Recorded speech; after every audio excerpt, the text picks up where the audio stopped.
Citizen TV, the citizen's power.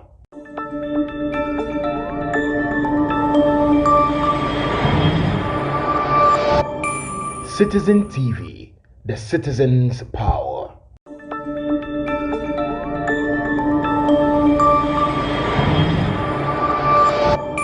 Citizen TV, the citizen's power.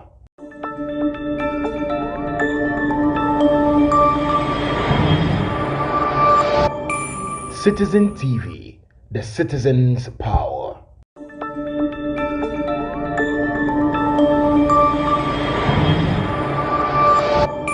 Citizen TV, the citizen's power.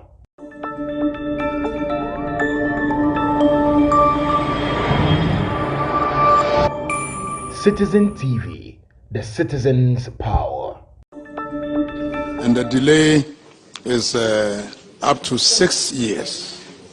So I'm wondering whether the ministry would consider paying them, with some interest. Because otherwise, if you look at the value of the amounts 6 years ago, the value certainly will not be the same today. And these people are permanently, damaged. So I would suggest, if it is possible, to pay the compensation with interest. Thank you. Well, Honorable Chair, just to make some small clarification, these are not payments which are supposed to be made by the ministry. It is a relationship between an employer and an employee. The ministry's role is to do the assessment and also to make sure that the payments are effected. So saying that the ministry should pay with interest would then suggest that we are assuming responsibility for it. I agree with the earlier point my acting chief labor officer made. Unfortunately, in the law, the labor office do not have prosecutorial powers to be able to prosecute themselves. They may have to rely on some other agencies to be able to do that. That's why he said we are exploring the possibility of using the AG's office. But even with that, I cannot confirm until we contact them whether or not they will be able to do that on our behalf. Honorable Yusuf. Chairman, I wanted him to tell us those that have been paid, because it's important, so that we are able to segregate those who are still owing and those who have paid. Because for some of the institutions, I don't think they should find it difficult to pay. For instance, Cocoa Health and Extension Division. Cocoa Health and Extension, they should be able to pay. So let's know those who have paid and those who have not been paid.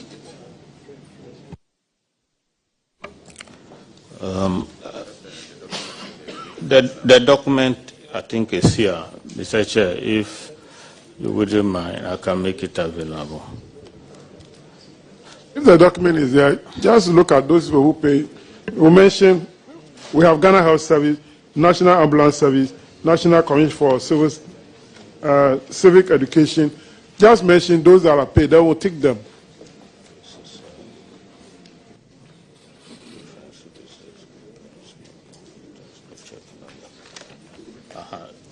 Mr. Chair, this has to do with Ghana Railway Company. We have Samuel J. We have... Please, which number is that? You have the document with you. We have from Ghana Health Service, National Ambulance. So let's reconcile them. Which number, so that we know the employer. Mention the employer and the number.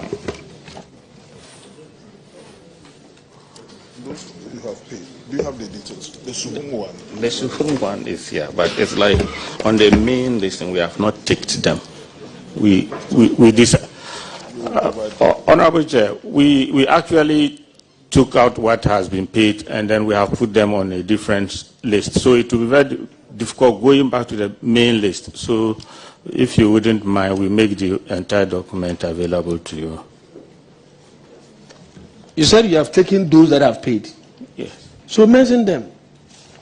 Those are the names I started mentioning, and Honorable was saying I should go to the Because list. what we have here in the name you mentioned, okay, you mention. Ghana Railway Company Limited, we have Samuel Ajay, then Abraham Moke, John Asante, Alfred Yenzu, Alex Director, Ghana Railway is not part of the employers here. So it means that the 14, none of them has been paid. Or the list you are mentioning are all coming from one company. Okay. Sorry, excuse me. Just give him small time to organize himself, because there are about 4 queries. They all center on workmen's compensation. So it's like he's mixed them up. So just give him some small time to give you that. Honorable Minister, if you have a copy of the report of the Auditor General, Clerk, if they don't have a copy, can they give a copy to them? You have it there. So on the table, on page 409 of the report, the employers, the number 1 is Ghana Health Service, Suhum. And the employee name is Gloria Asante. The amount involved here is 34,333. Has this been paid? Yes, no. No, Honorable Chair. So it has not been paid. The next one is National Ambulance Service, Esuboy. The employee name is Seth Opoku. The amount involved is 51,500. Has it been paid? Honorable, it has been paid. It has been paid. Honorable, yes. So this is what we want. Then, next one, National Commission for Civic Education, Chebi. The employee name is William Tete Kofi. The amount is 97,000. Has it been paid? It has not been paid, Honorable Chair. Not paid. The next one is Seed Production Unit, Apejua. The employee name is Kwame Ajay. The amount involved is 13,680. Has it been paid? Honorable Chair, it's been paid. The next one is Department of Social Welfare, Suhum. The employee name is Josephine Jokoto. The amount is 2,305. Has it been paid? Chair, no, that one has not been paid. The next one is Cocoa Health and Extension Division, Suhum. Employee name is Emmanuel Duya. The amount is 8,278. Has it been paid? Yes, Honorable Chair, that one too has been paid. The next one is Cocoa Health and Extension Division, Suhum. The employee name is Abednego Tete. The amount is 16,556. Has it been paid? Honorable Chair, that one too has been paid. Also has been paid. The next one is Cocoa Health again. Employee name is Prince Kobina Apia. 45,000 is the amount. Has it been paid? Honorable Chair, it has been paid. The next one is Seed Production Division, Cocoa Board, Asamankesi. The employee name is Stella Dakwa. Honorable Chair, that one has not been paid. No. Not paid. No. The next one, Cocoa Health again. Suhum Ebenezer Akom Brimpom is the name of the employee. The amount is 13,362. Honorable Chair, 31,000. It has not 31,000. It has not been paid. 31,362. It has not been paid. It has not been paid. The next one is ECG Suhum Richmond Ajay Richmond Atta 22,889. Honorable Chair, no. Most of the ECG cases are outstanding. Then the next one, Cocoa Health and Extension Division, Suhum, Isaac Ajeni Dodu, 202,000. No, that one has not been paid. Has not been paid. National Commission for Civic Education, Zandek Ayiram Yao is the name, 51,500. Honorable Chair, it has not been paid. And the last one is Suhum Municipal Assembly. Paulina Labi is the name, and the amount is 7,441. It has not been paid. So let's count those have been paid. 1, 2, 3, 4, 5, as you said. So now it is clear. So when we are writing our report, we can also do it to cover these people. All right. Auditors, can you confirm this? Honorable Chair, we were informed some payment has been made, but documentation to that effect is yet to be submitted to us. Thank you. So kindly provide evidence to the auditors for those that have been paid. And then you also work on to facilitate those people who are left. Now, the issue raised by Honorable Isaac Opoku, I think is relevant. In fact, any time that employees take employers' money and there's a need to refund, auditors, you always recommend that the amount should be recovered with the prevailing Bank of Ghana interest rates.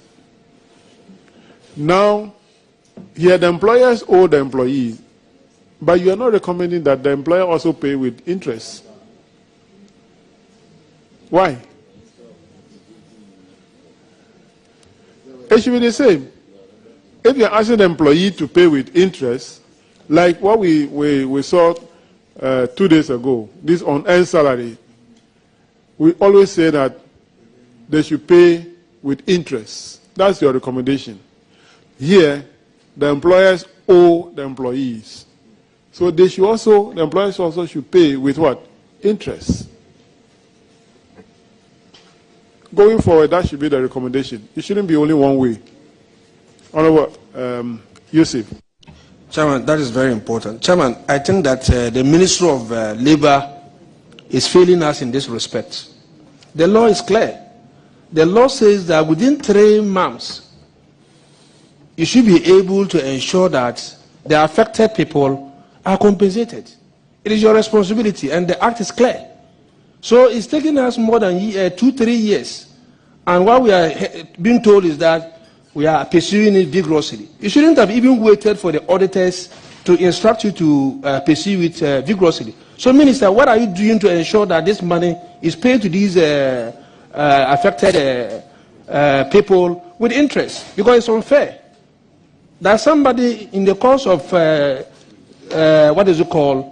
work is injured or something happens, and that person is supposed to be given compensation, and it's taking the person 2-3 years. For all you know, some of them are even dead. That's unfair. And I think that the ministry owes us some explanation. Minister, thank you.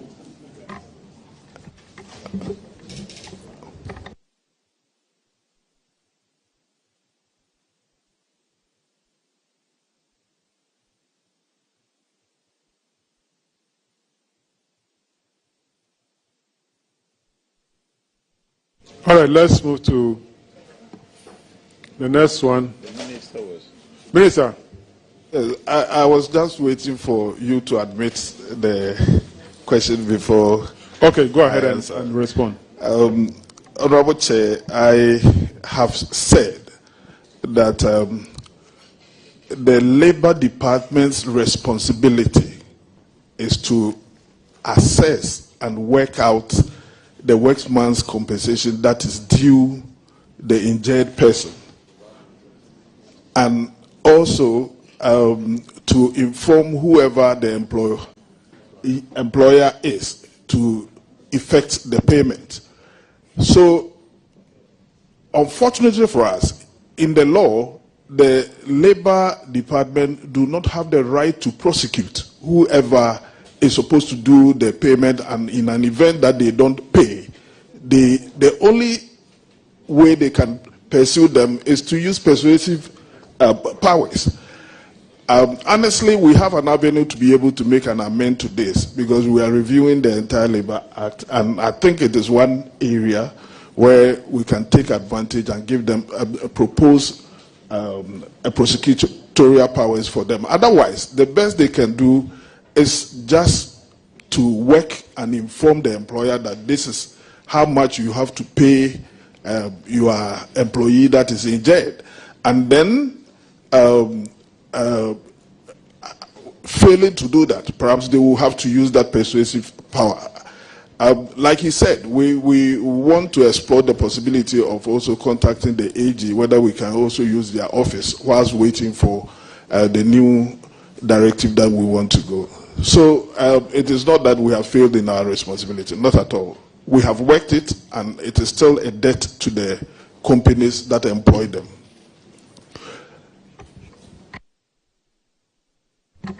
Maybe I can also add that after having worked it out and the figures are known, the employees themselves can also even take the employers to court for failing to honor their commitment to them based on whatever award has been given them by the Labor Department. Once they're in the service of the company, they should take their employers to court. After the case, they will sack you. Is their right?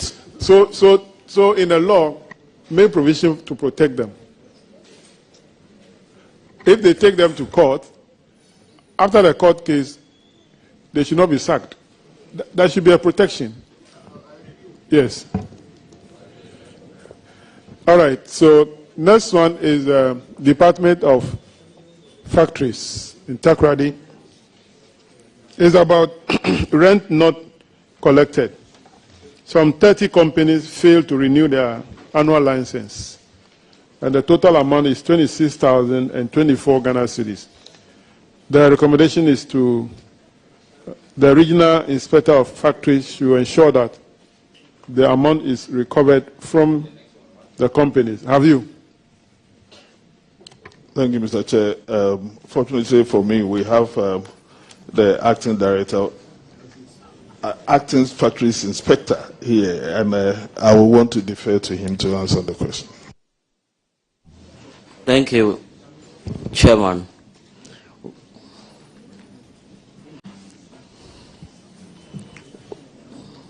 Thank you, Chairman. We have done that to recover most of the money, but there are remainder that we have to look at. But our work normally, we have a work plan, and we normally start with the high-risk areas because of scarcity of resources. So we are doing that, and we've done the majority. So it's an ongoing process because we have to inspect the factories before they pay the certification fees. So we are looking at the high-risk areas, and it's ongoing. So very soon, all areas will be covered. Thank you. Looking at 30 companies that the chairman you mentioned, 7 have successfully renewed their certificates, and the evidence is attached given to the audit. 16 companies accounting for 13,984 are currently non-operational, because if you look at some of the companies, when the inspectors go there, they are no more working, the operation have been inactive, they don't work, and they have to record that. But the remaining 7 companies with a potential revenue value of 7,658 receipts have been attached, and majority will be recovered as is ongoing process. Thank you. So, in the era of moving from taxation to production, 16 factories out of 30 are not working. What is the nature of the factory? What do they produce? Some of them actually are oil.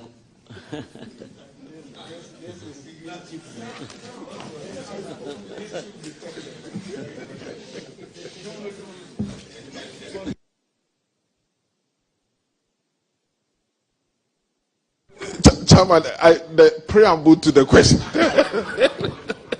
is too pregnant with so many issues. Honorable Minister, but we know that we are moving from taxation to production.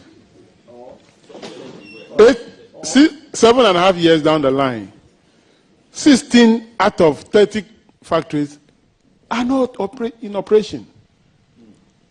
Yet we are moving from taxation to production. Well, or we have moved from taxation to production. yes. Well, perhaps before I come in, I will let him define what he means by a factory. After that, I will come and then answer your question. He is the inspector of factories. At the factory inspectorate directory. How do you call it? What's the name? Department of Factories. So anything that he is inspecting is a factory. Whether they are producing whatever is a factory. So that is why I want to know what is the nature of those factories. So okay. Yeah, some of them are oil companies. Oil companies. They produce, they sell fuel. I think some of them are still changed their form to, they've given it to other companies, so we cannot access those companies. Top Oil, I think some of them too. So is Top Oil a factory?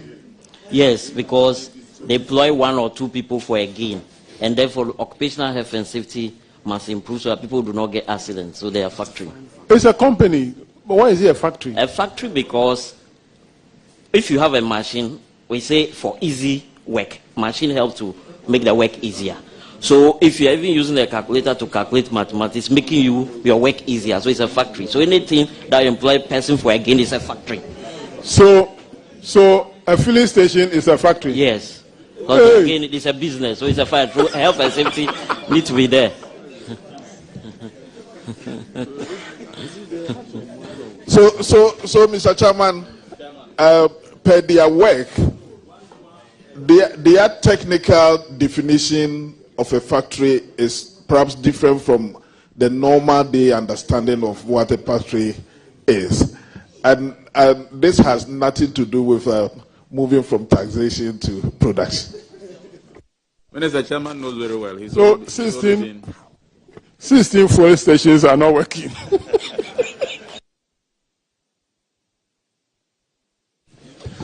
Chairman, with all due respect to the Honorable Minister, the work of the factories inspector is a subject of the Labour Act. This House enacted the Labour Act. So we define what a factory is. It's not government that defines what a factory is. This House, this Parliament, define what a factory is. So, Honorable Minister, when you came out to say you are building one factory in one district, we knew exactly what you were building. Or one district, one factory.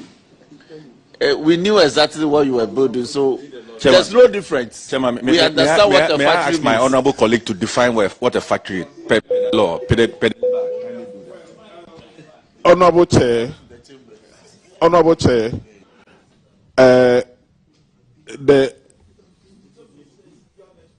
the inspector works under a mandate which comes from a law, and what he quoted is from the definition given to him by the law. So, unfortunately, your understanding of a factory is different from his understanding of a factory per the law that he operates with.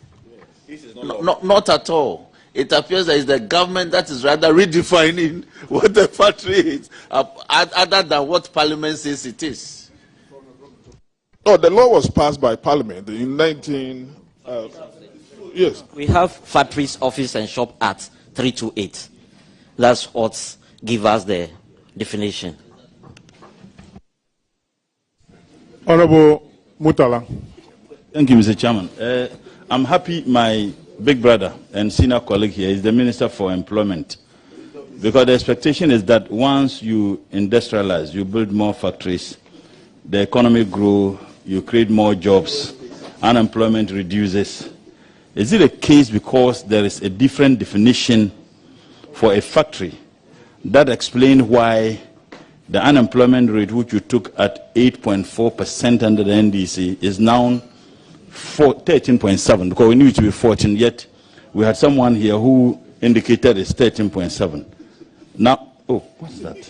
And Mr. Chairman, no, these are facts. Statistical Service said here that it is now unemployed 13.7.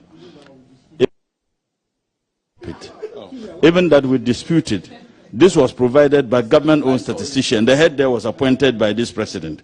So is it the case why the unemployment you took from 8.4% in 2016, as of January 2017 it was 8.4, and today it is 13.7?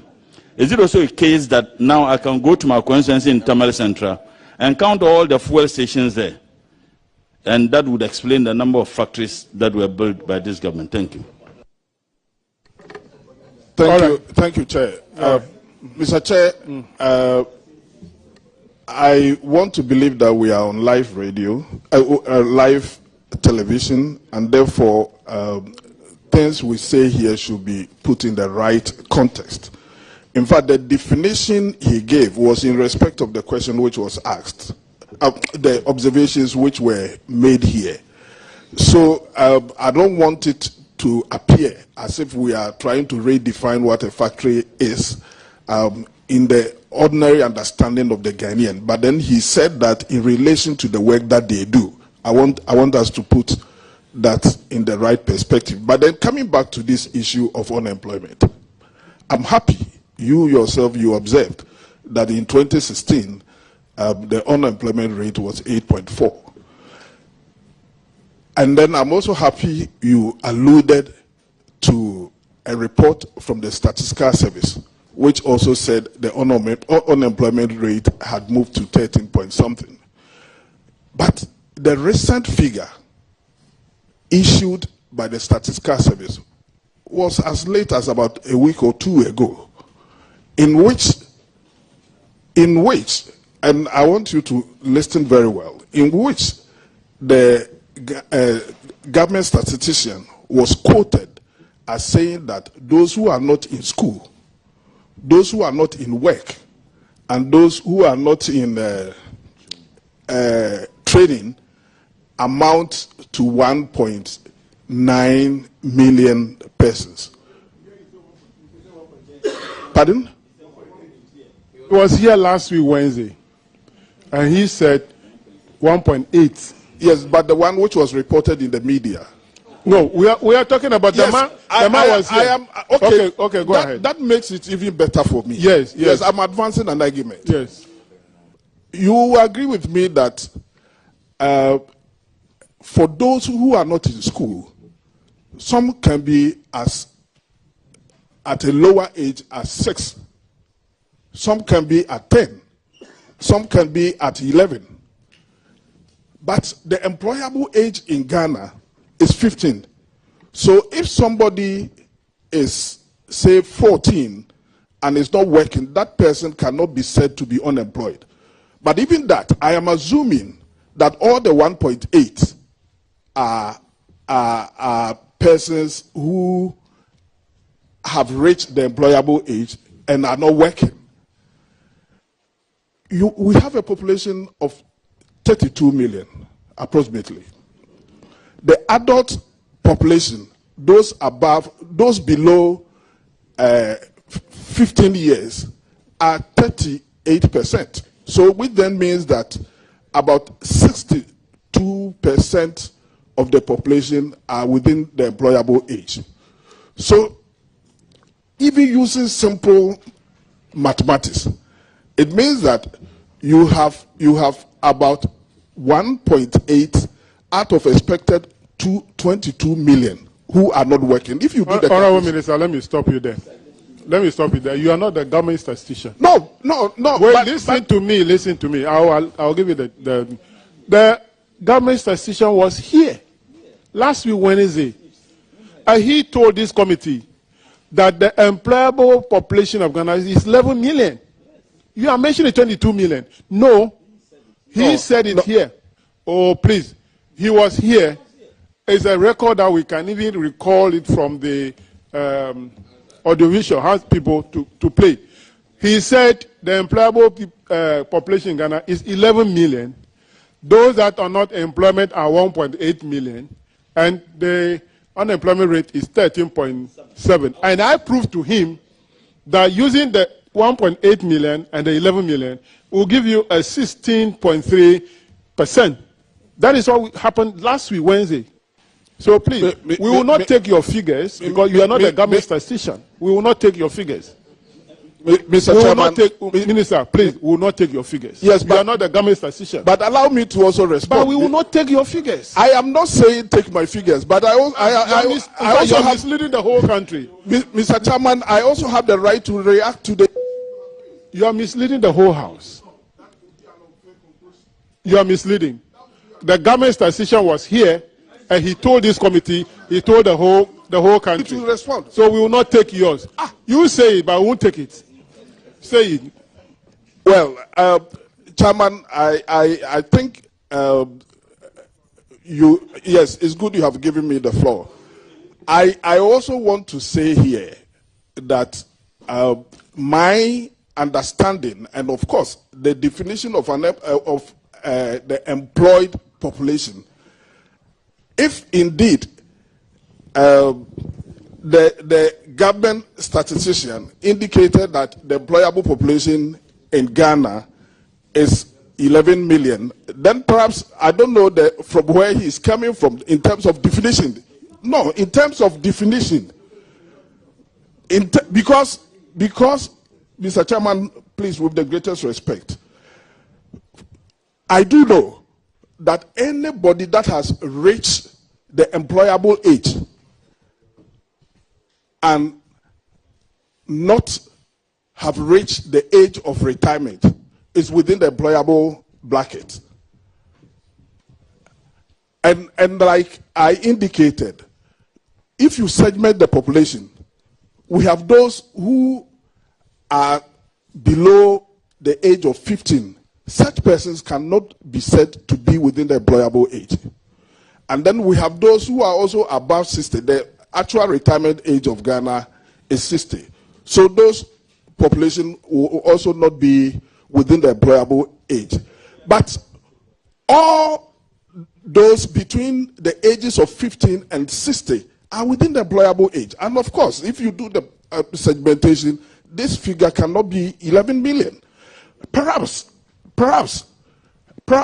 what he said was that there are 11 million persons who are in employment. Perhaps, yes, I wasn't here, and I'm not privy to what he said. But Honorable Minister, I think you have made your points. Unfortunately, we will not take your explanation. Well, we'll take the one who have been appointed as a statistician for government. He gave out the numbers, the figures to us. If you're in that position, we would have taken your figures. But unfortunately, you are not there. You are the Minister for Employment. In fact, left to you alone, the unemployment would have been 1%. But Mr. Chairman, also to be fair to me too, when it comes to the subject of employment, it is also not the area of the government statistician in terms of definition.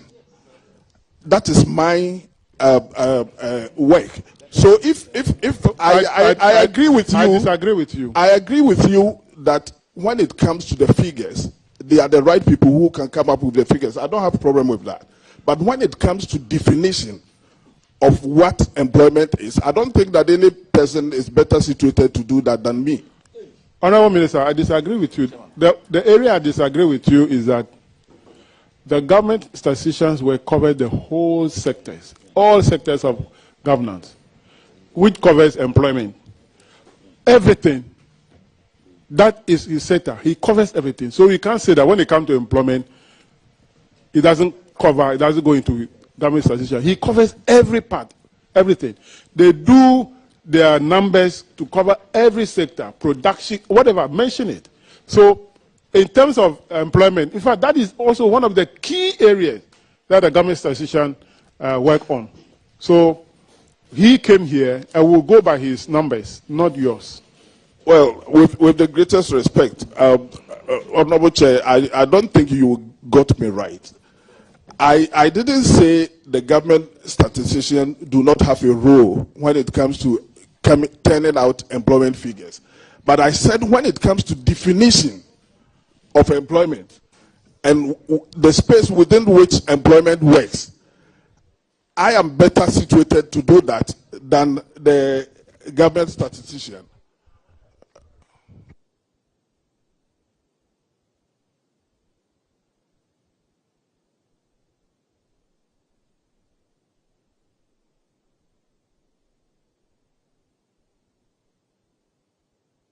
No, Vice, as you go ahead. Let me thank Vice for the opportunity.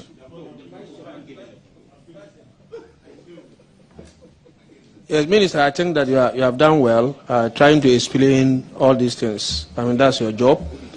But whether or not there's unemployment, the people out there will be the best to say it.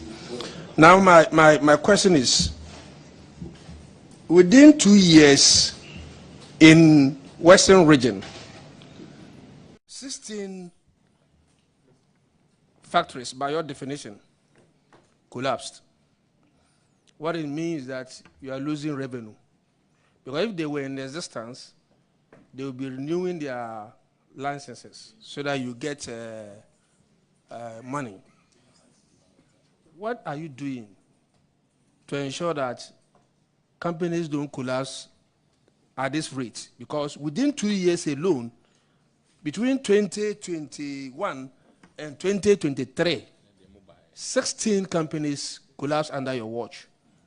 Is it only revenue that you are interested in collecting, or there's something that you need to do to ensure that these companies survive so that you can keep taking the revenue? That's my question.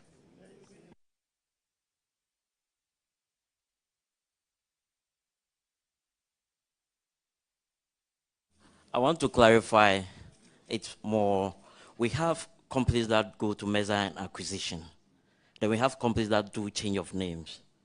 So when you go to a location, you don't find them. Maybe they move to another location. We have mergers and those things. It's not about maybe here. So it's not about maybe. Listen to me. My question is that, per the records we have here, 30 companies defaulted, and you were supposed to chase them for the money. In your own words, you are saying that 16 of them are not existing again. They've collapsed. What it means is that the revenue that they were supposed to even pay, we are losing it. And that's what we are discussing here. And even into the future, because they don't exist, you are not going to get money. And I'm saying that, what are you doing to ensure that we don't lose revenue? And we're just looking at only one region, Western region. If you're going to extrapolate this, okay, taking other regions into consideration, we are talking about huge numbers of collapsed factories, using your own definition. So what are we doing? Thank you very much. For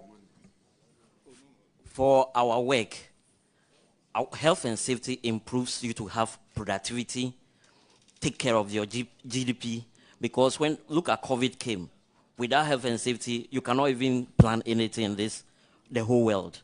So our health and safety inspections bring more companies to be viable rather than collapse. But if they collapse, it means that it's not our mandate. We want to make sure that companies are working so that they can employ the Ghanaian population. Thank you.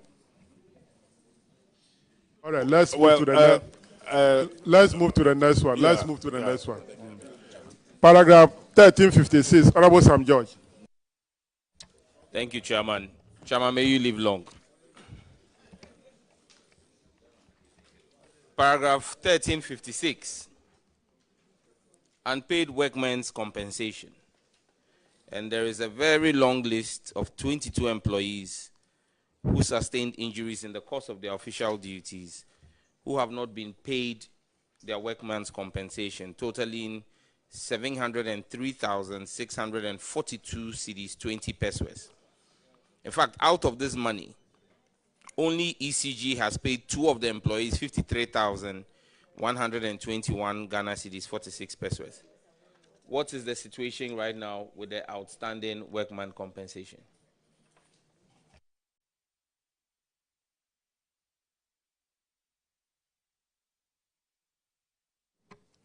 Mr. Chair, I thought that's the subject we dealt with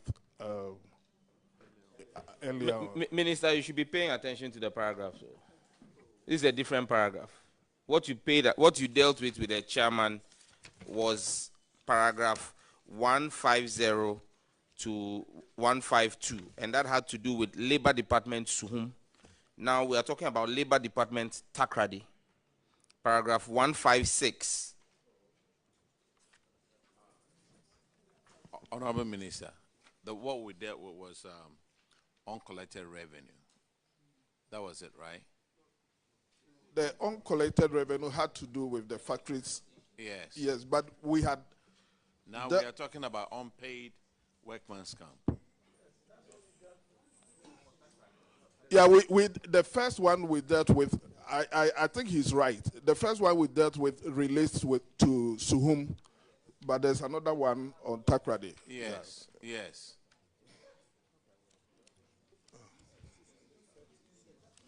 ECG.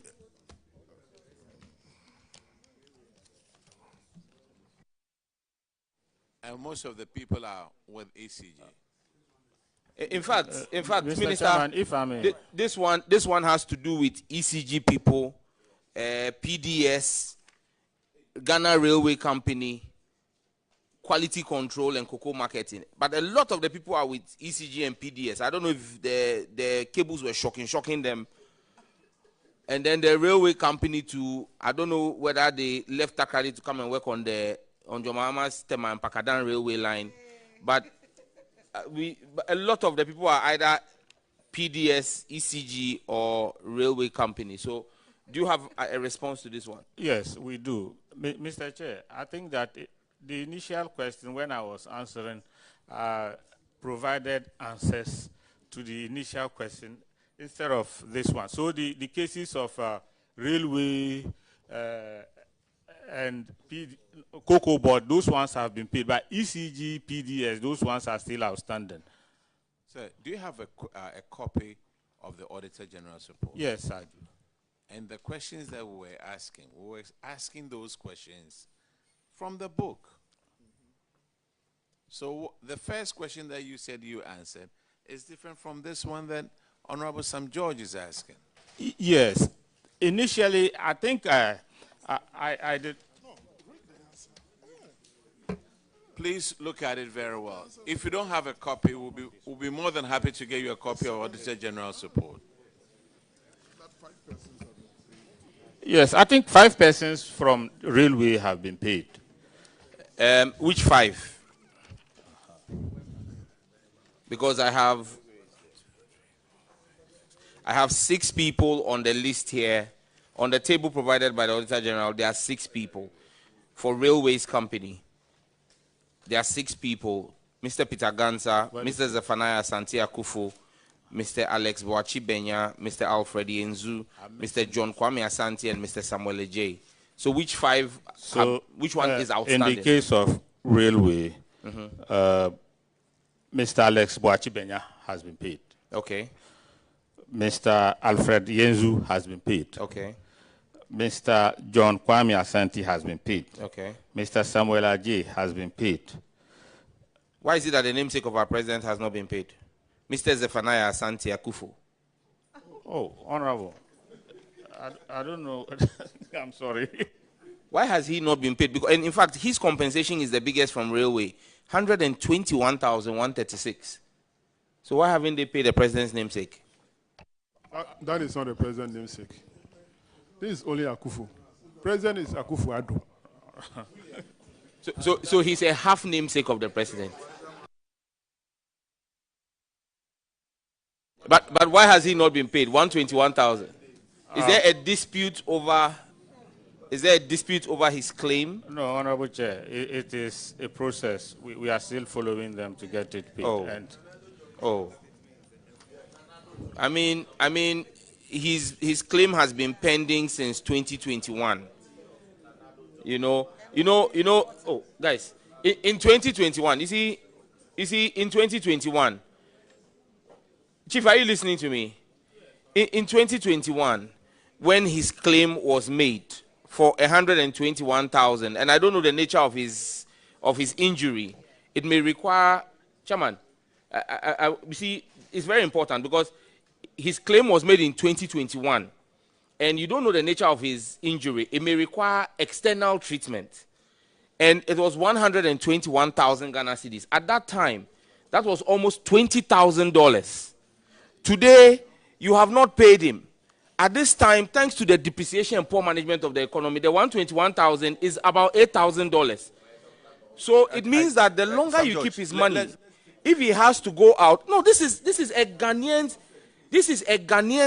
medical compensation. So I mean, the value of his money from $20,000 to $8,000, and you don't know when he'll get paid. Is that right?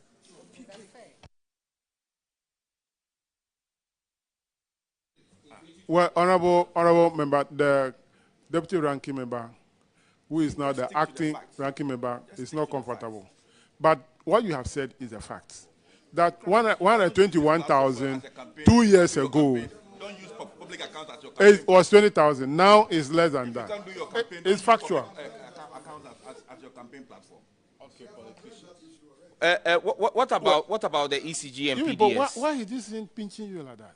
Honorable Chair, Yes. I thought earlier on you had made some kind of ruling to the Auditor General asking that when individuals default at the expense of government, we say they should pay with interest. In the same way, the employer, when they also default, they should also pay with interest. And I think that takes care of this. I agree absolutely with the concern raised by my colleague, because persons who get or sustain injuries in the course of their duty ought to be respected and be given the necessary compensation due them by whoever engaged them in their work. And I want to associate with the call by the committee for employers to actually take such issues seriously. I still strongly believe that there should be some kind of compulsion that should be put on whoever engages to take some of these issues as serious as any other thing at the work site. So I agree with his concerns. Yeah, but Minister, we haven't had a response to ECG and PDS. The workers of ECG and PDS. Because in fact, that is where the majority of the people are, 12 of them. ECG and PDS. What's the situation with that? Because only 2 people have got, I mean, one of the people for ECG, Miss Veronica Thompson, her compensation is 27,991 Ghana cedi. And ECG has paid her only 456 cedis. I mean, this is, what exactly is happening with ECG? Because ECG is going to be appearing before us. The MD will appear before us. So we want the information. So when the ECG MD comes here, we know how to take him on these matters.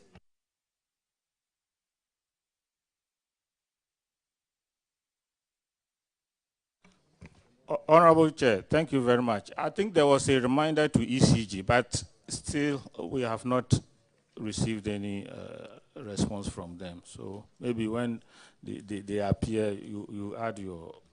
And what about the Cocoa Board one? Cocoa Board, they have the quality paid. control. They have paid.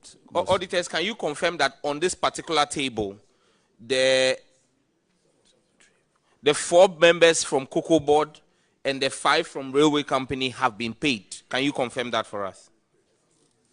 Honorable Chair, we were informed that some payment has been made, as we earlier stated, but we don't have any documentary evidence to prove.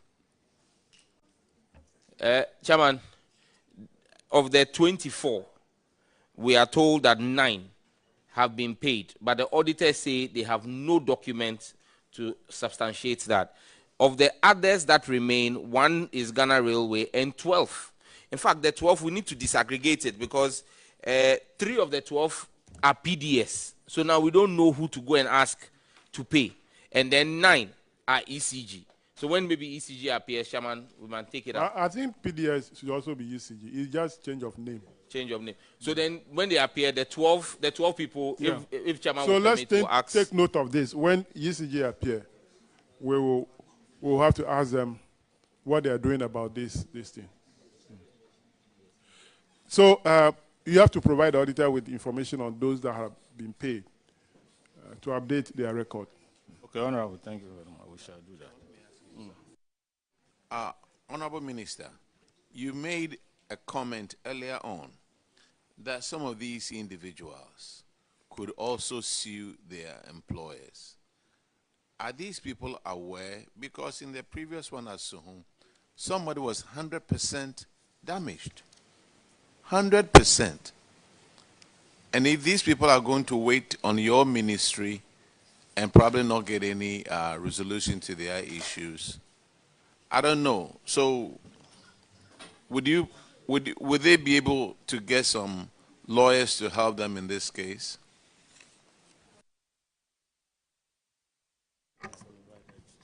Well, I'm not a lawyer, but I do also know that we have legal aid, that anybody that wants some kind of free bono services from the public legal systems can also appeal to. But I agree that perhaps it is not every place where you can also locate them.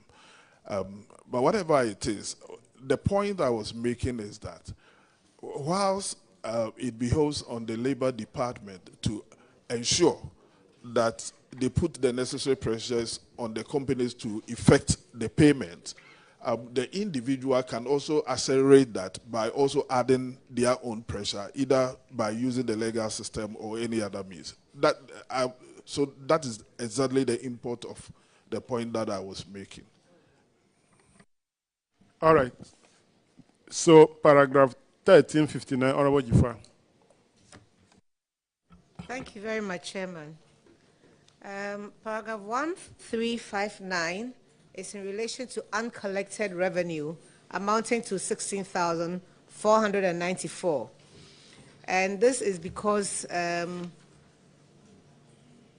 Electricity Company of Ghana, Ghana Railways Company, Quality Control Company Limited, and Cocoa Marketing Company had together defaulted in the payment of total processing fee of 16,493.63, being 2% of total workmen's compensation of 824.681.61 in favor of 27 employees from the period of 2017 to 2022.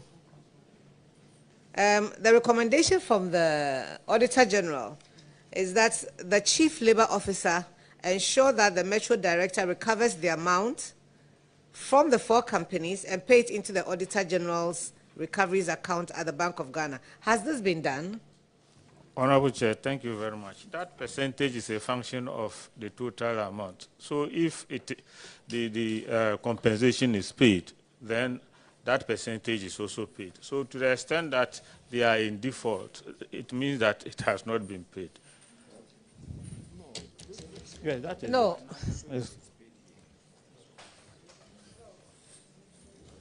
No, the difference. Yes. So, is that your answer? My question to you, based on the recommendation of the Auditor General, is that the Chief Labor Officer ensure that the Metro recovers the amount of 16,493.63 from the 4 companies and pays same into the recovery. And my question to you is, has this been done? Honorable Chair, the department has recovered 5,053.06, and out of the 16,494 from the 4 companies cited. So there's still an outstanding. There is an outstanding, Honorable Chair. What measures are you putting in place so that that be recovered? The defaulting companies have been reminded of their indebtedness, and they have pledged to pay the outstanding amount of 11,440.94. Chairman, I believe strongly that if this was coming into an individual's compensation, that individual would have chased it. But because it's coming to the state, you are letting it slide.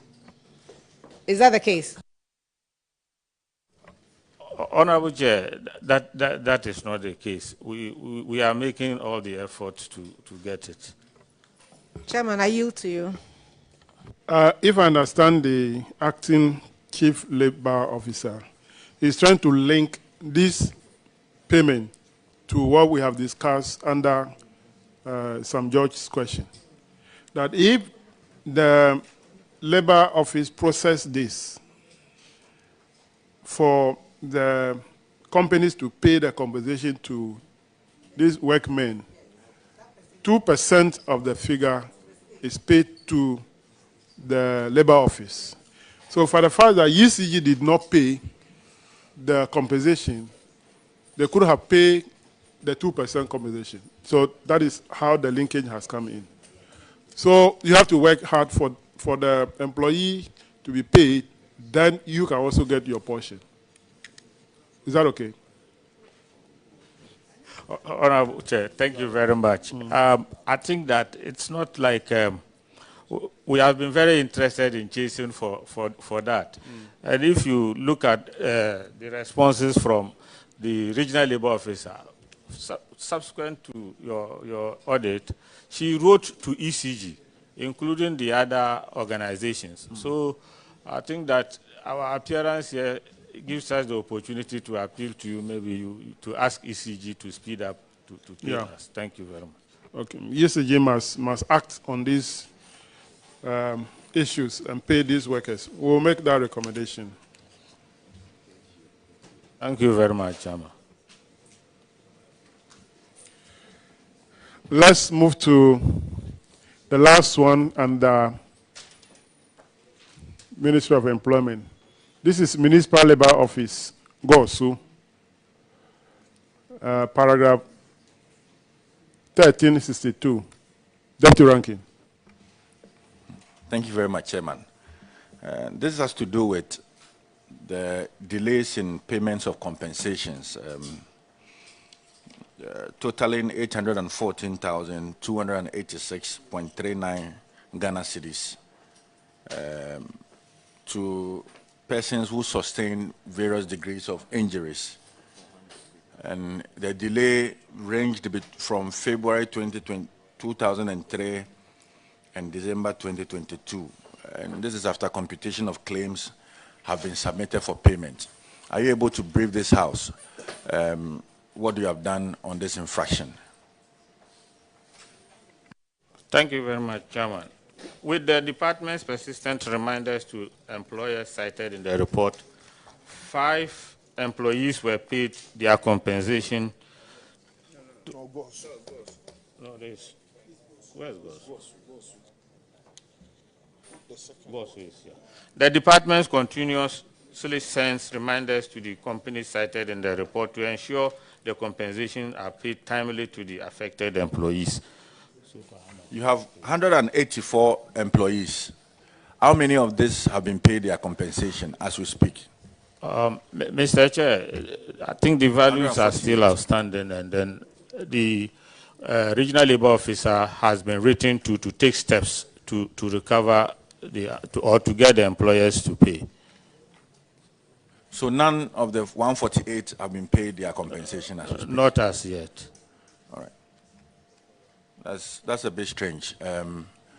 Auditors, probably maybe the next time you need to furnish us with the names of these companies who are defaulting in, yes, like you did in the previous, so that we are able to put them on the spot and get them to pay these compensations. One note, Chairman.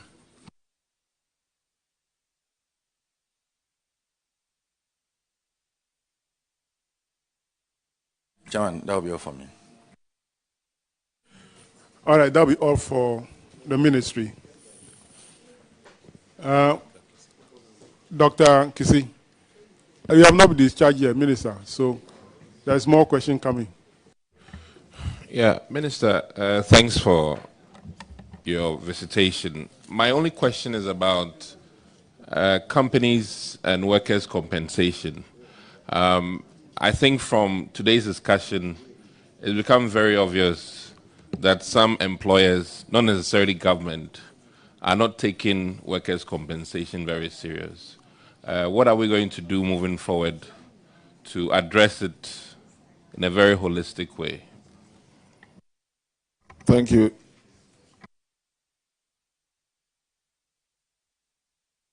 Mr. Chair, can I go ahead? Please go ahead. Thank you. Yes, I indicated earlier on that we are in the process of reviewing the Labor Act. It's gone very far, and one of the sections we are looking at to strengthen is the issue of workmen's compensation. I'm happy we have had this platform to even bring to the fore issues involving workmen's compensation. It kind of availed to every employer the opportunity to know what is likely to happen to them should they even fail to honor their destiny. But like I said, there's a whole section on the new Labor Act which centers on the workmen's compensation, and especially the issue of giving the Labor Department enforcement right to be able to pursue defaulters to honor their claims. Thank you, Chairman.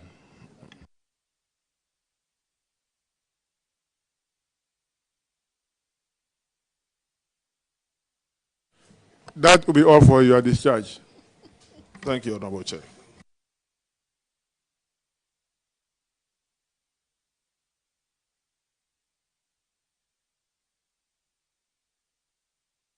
Let's have Minister of Gender.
Where's your minister?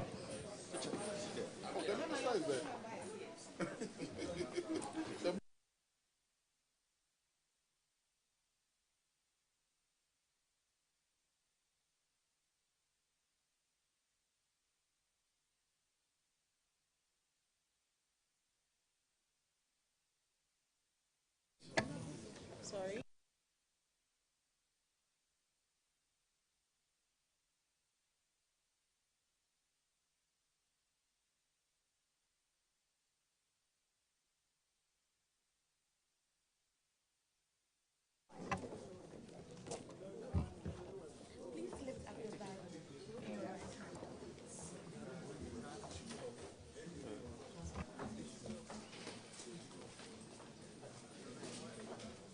All right, please, so let's raise the Bible in our right hands and repeat after me.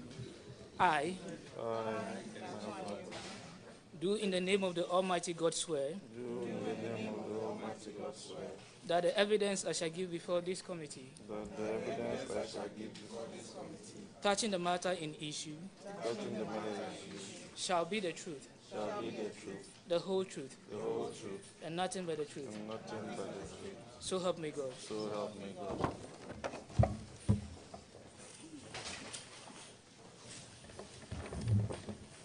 Honourable Minister, you're welcome. Kindly introduce yourselves to the committee. Thank you, Chairman. My name is Daquan Newman. I'm the Member of Parliament for Kankwe South constituency.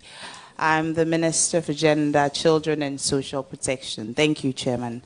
I think I would leave it for the others to introduce themselves. Thank you. Okay. Thank you, Honorable Chair. My name is Miles Ongo. I'm the head of the LEAP program.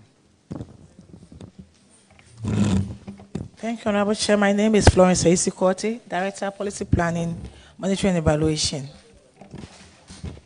Thank you, Honorable Chair. My name is Mabel Kuma, Accountant, LEAP. Thank you, Honorable Chair. My name is Gilbert Kenneth McMauley, Accountant, Ghana School Feeding Program. I'm Benjamin Yabuasache, Doctor, a Member of Parliament for Tano South, and a Member of Deputy Minister for Gender. I've forgotten I'm not local government member anymore. Okay. And Honorable, I'm Ken Boatin, Chief Treasury Officer of the Ministry. Honorable Chairman, my name is Vincent Yebo, Chief Accountant of the Ministry. Thank you very much for coming. You have 5 issues. The first 2 are for school feeding program. Then we have the livelihood empowerment against poverty. We have a social welfare, Kumasi, and then social protection and community development, Bimbila. So we'll start with the first one, which is paragraph 1330, 1330. Deputy Ranking Member will take it. Thank you, Chairman. Chairman, I think first of all, I need to congratulate the Minister and her ministry for the passage of the Affirmative Action Bill. And it's important, please. And also to also commend the Parliament of Ghana, especially the Speaker of Parliament, for this brilliant feat. To start with, this has to do with double payment to caterers, and it totals 75,217. The auditors claim, or the Audit General's report says that you paid double payments through to some 3 caterers for the 2021 second term, resulting in overpayments. Are you able to tell us, because you assured the auditors that you are taking steps to rectify this anomaly, can you give us the latest update on this? Mr. Chairman, please permit the accountant at the Ghana School Feeding Secretariat to answer the question. Thank you. Thank you, Mr. Chairman. What we did was we deducted it from their subsequent payment and paid it to those who were short out of that double payment. It has been resolved. You deducted from the payments that you're supposed to pay to them. Those 3 caterers who received the double payment, they are existing caterers. So they work for third term, which is the subsequent payment we've made. So in that subsequent payment, we deducted the money and paid it to those who were short out of that overpayment. Who gave you the mandate to pay to those who were short out of that payment? Yes, we requested for money to pay them, because when we overpay, somebody will not be paid. That is what happens. When the auditors came to your office, did they tell you that you were to pay into the Auditor General's recovery account? Mr. Chairman, please, immediately we pay that money into the auditor's account. It means that those people who were not paid in the second term out of that overpayment will not be paid. It means we have to go through the process again to request for that money and pay those caterers who were not paid at that period. And have you informed the auditors of this, about this? Please, we do. Yeah. Auditors, what do you have to say about this? Mr. Chairman, before then, we did our reconciliation and act that and put it on file before. You did what? Thank you, Mr. Chairman. Auditors, are you able to?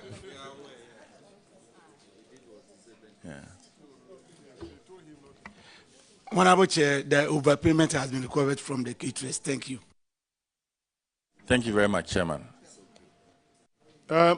Accountant, what resulted in the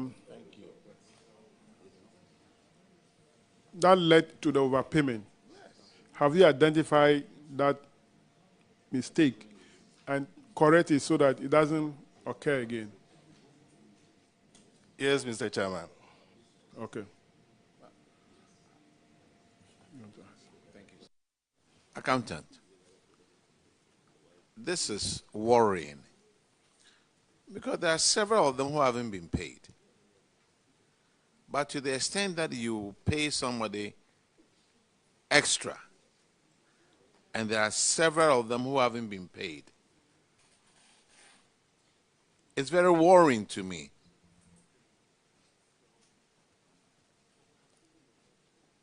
Does it mean that those who haven't been paid is a result of other people being double paid all the time?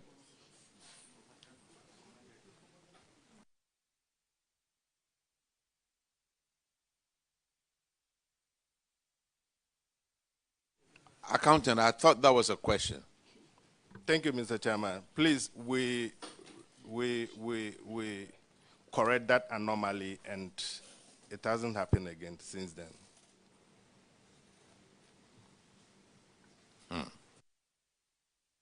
All right.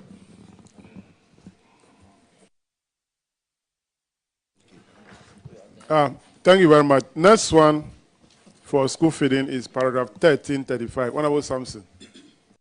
Thank you, Mr. Chair. Some outstanding salary arrears of 18,250. You were supposed to recover. Has that been done? Thank you, Mr. Chairman. Please, we've asked them to do the necessary.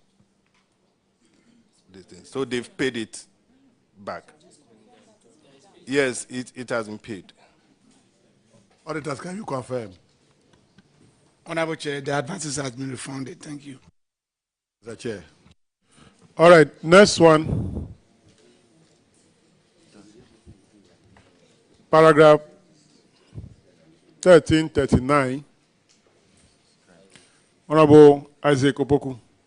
1339. 1339, Chairman, is unaccounted e-switch cards.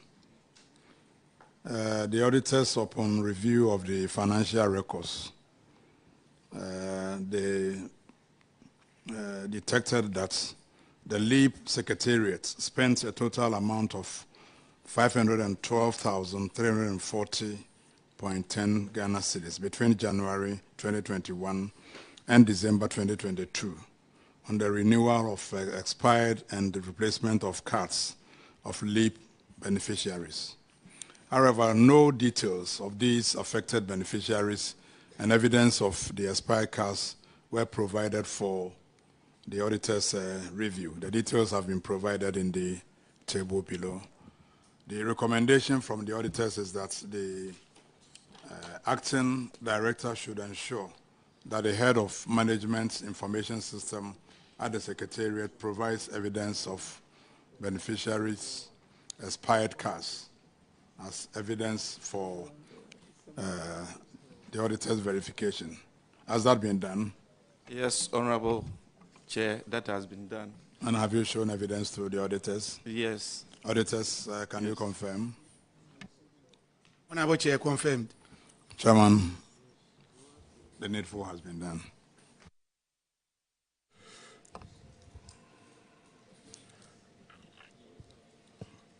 Paragraph 1344, Honorable Kingston. Thank you, Chairman. Welcome, sister. Affirmative action for on salary. Mr. Bansi Adam, a principal personnel officer, we have vacated post on the 28th of February 2022 and was validated and paid on end salary totaling 15,394 between March 2022 and June 2022. And the regional director indicated that the officer did not return to work after leave, and the recommendation was for the regional director to recover the on-end salary with interest. Has it been done? Honorable Chair, the Department of Social Welfare Regional Office has been decentralized and is no more under the Ministry of Gender, Children and Social Protection. They are the Office of the Local Government Service. So that recommendation is not for the ministry, please.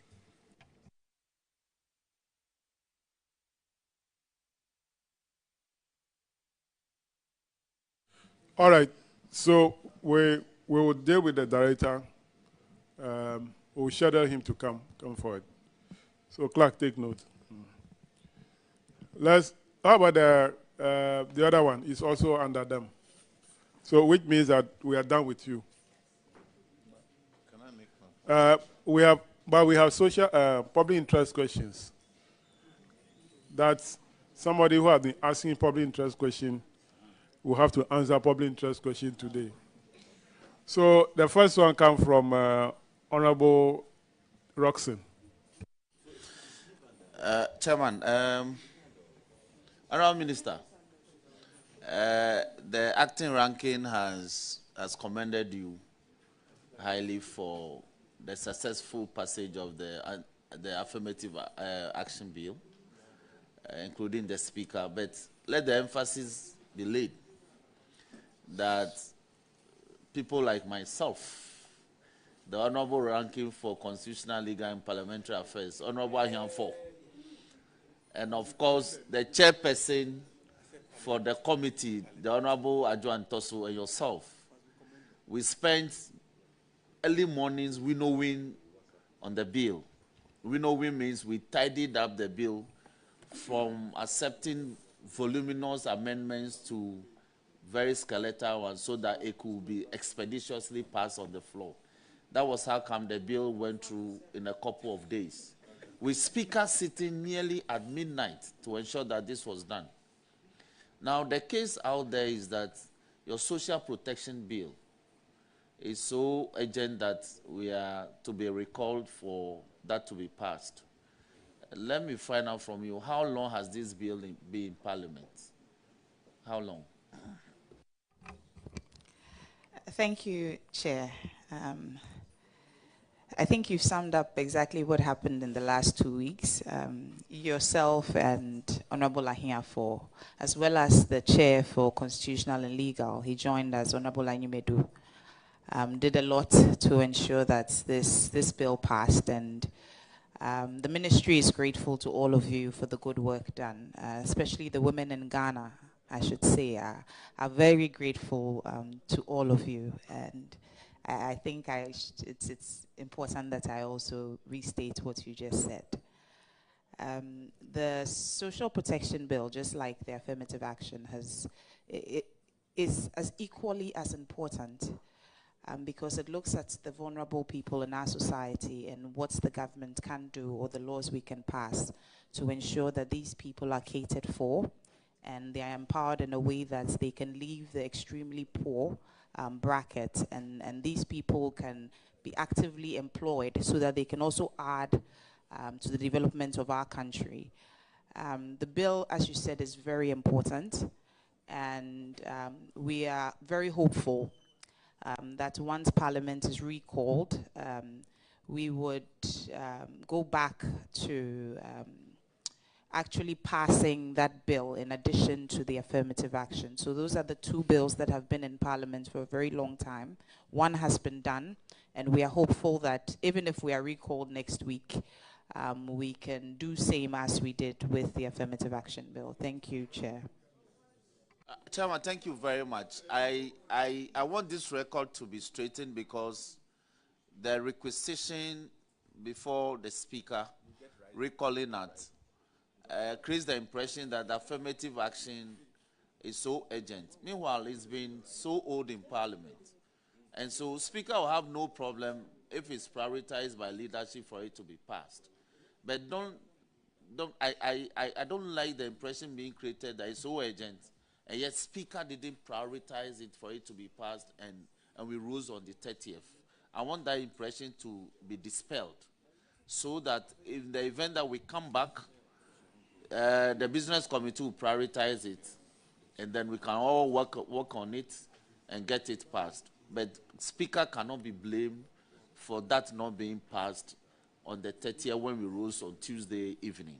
I just want that record to be set straight. Thank you very much. Honorable Yusuf. Chairman, thank you. Chairman, I also want to commend the minister and to commend all of us. I've come to observe that anytime there's something good, individuals want to be associated with it. And when it is bad, it's for Parliament. I think that the affirmative action bill is something that we should all be proud of, that it was passed during our time as members of Parliament. And so from the President to all his ministers, to the Speaker, to members of Parliament, and to His Excellency, the former President. Because I remember very well that at a press conference, a press engagement, he was asked whether or not he would support the passage of the affirmative action bill. And his comment was that he had even spoken with the speaker to give it priority. So we should all, yes. So we should all, look, he's a statesman and he has interest in ensuring that good things in this country happen. It was a public comment he made. And so I want all of us to associate ourselves with it and to say that what is good is for us all. And anytime there's anything bad, we must all be willing to say that we didn't do it well. Chairman, thank you. Chair. Honorable Minister. Yes, Chairman. Chairman, I think rightfully so, we would thank every single member of parliament because we voted. And I even said the women especially are very grateful for the work that has been done by parliament. And for years to come, this is something that the 8th Parliament can speak of as a forward-thinking parliament. And so we are grateful to you all. Honorable Yusuf, the people in your constituency are also great, especially the women. Is that okay? Your mother as well. That's fine. Thank you, Chair.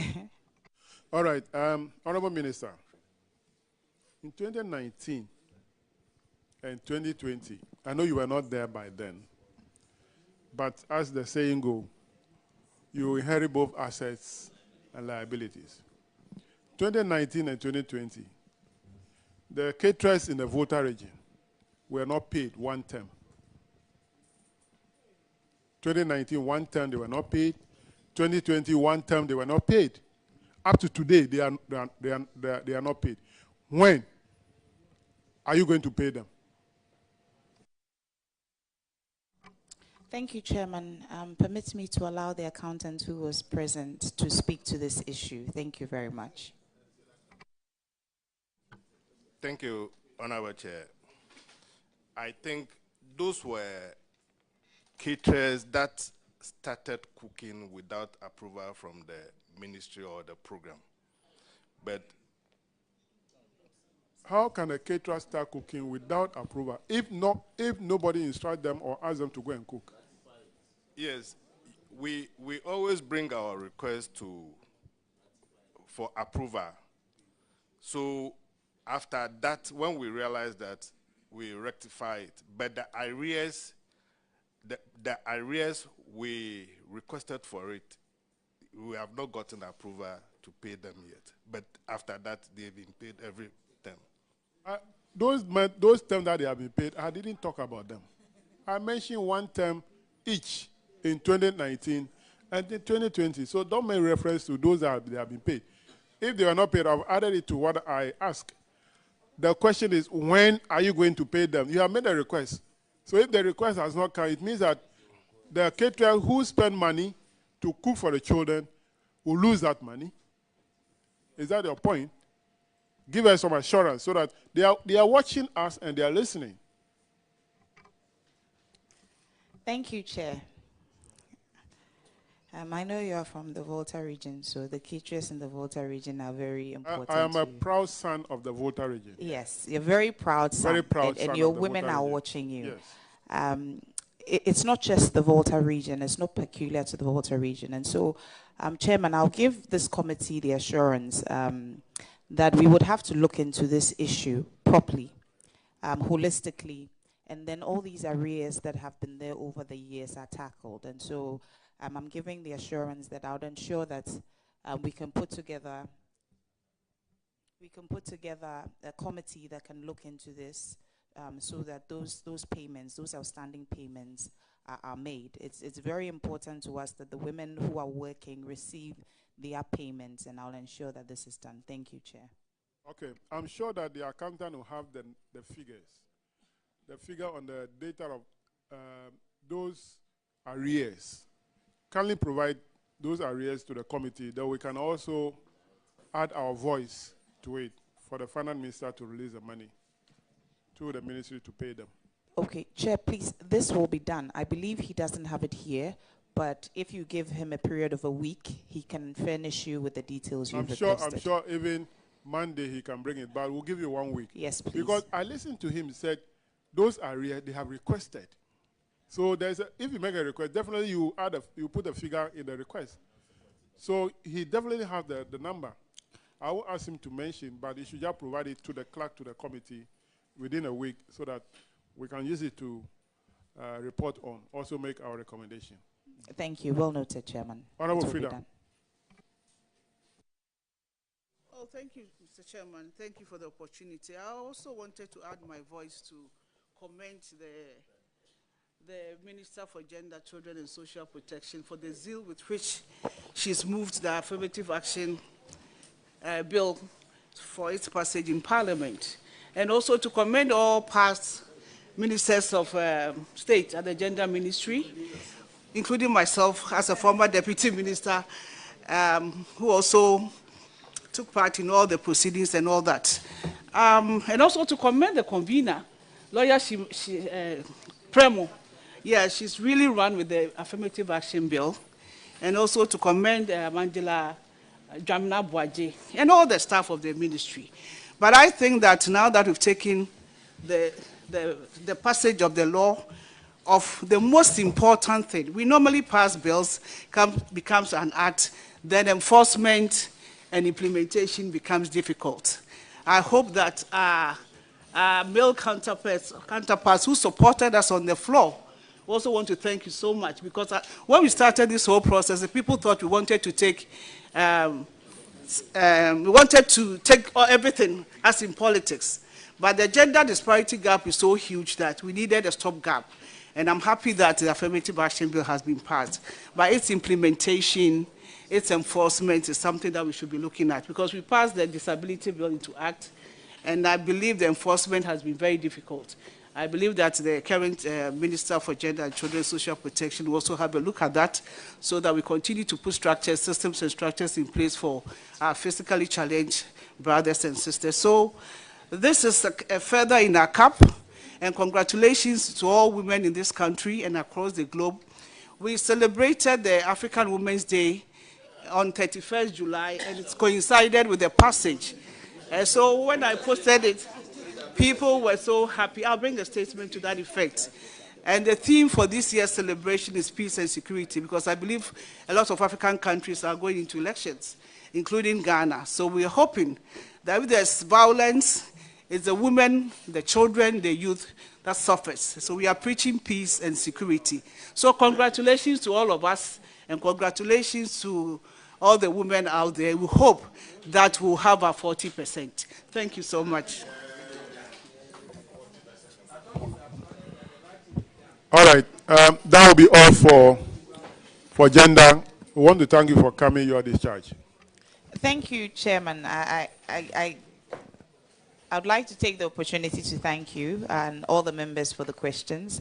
Chairman, once a member, always a member. Until I'm sent off properly, I still deem myself a member of the committee. Thank you. You are always welcome to sit in. Let's have Ministry of Sanitation and Water Resources.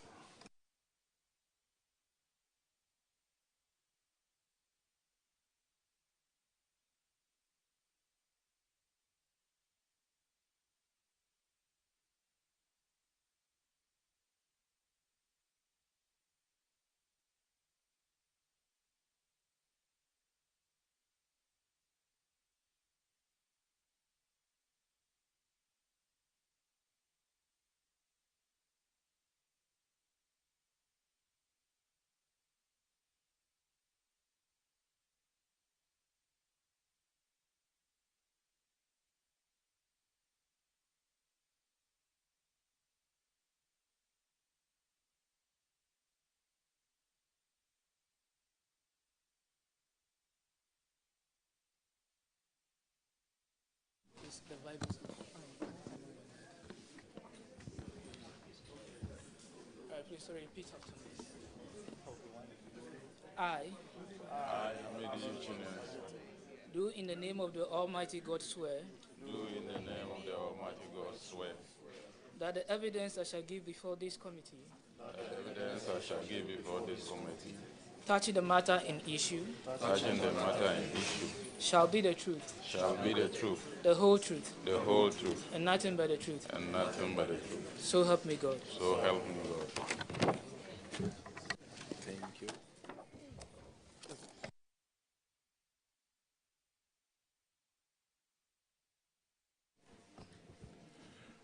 Honorable Minister, you are welcome. Kindly introduce yourselves to the committee. Thank you, Honorable Chairman. I'm Amidu Chine Sahako, Deputy Minister for Sanitation and Water Resources. I'll let other members of the delegation introduce themselves, starting from the Chief Director. Thank you. Thank you. Good morning. My name is Noah Tumfo, Chief Director, Ministry of Sanitation and Water Resources. Good morning. Aloysius Ajete, CEO, Community Water and Sanitation Agency.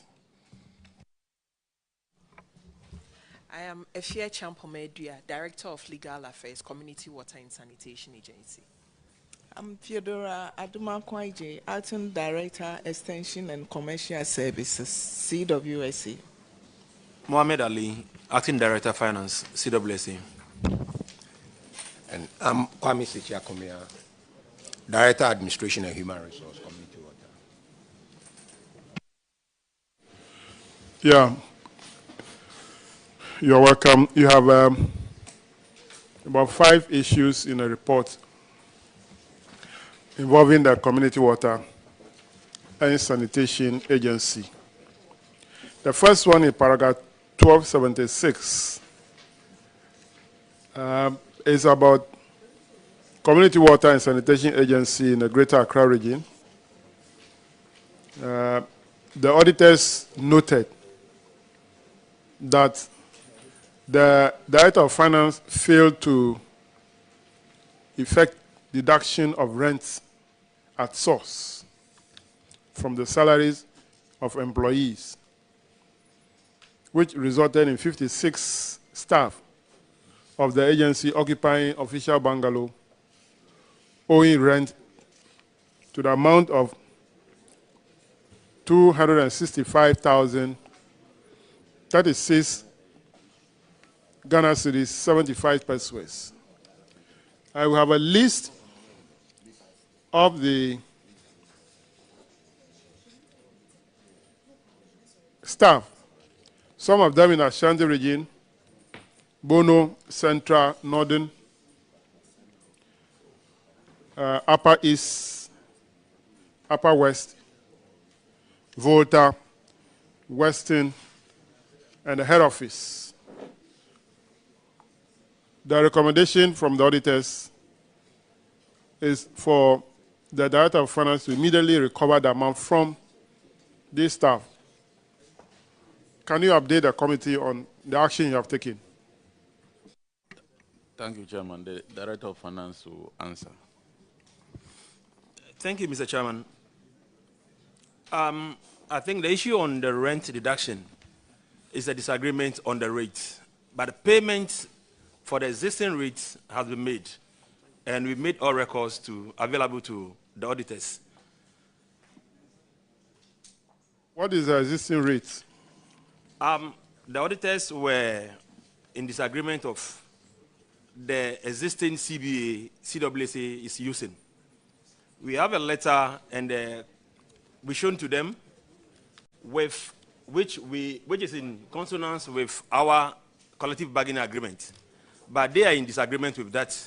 But we have written to the affected staff to make up the difference, which will make it available to the auditors. So the difference has been paid by the staff?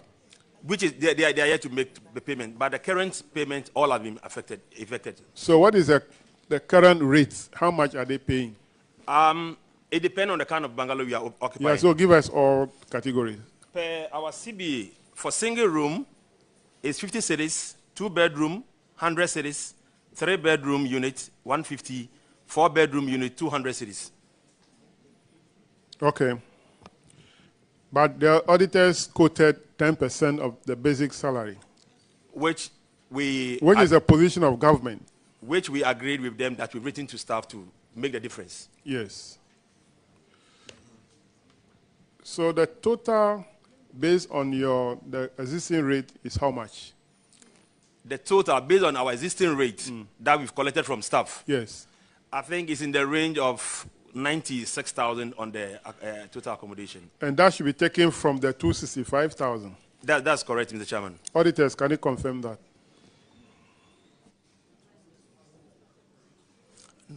Just leave it that way. We'll go back in. Honorable Chair, what we can confirm actually is that out of the 265,000, a total of 25,920 has been paid.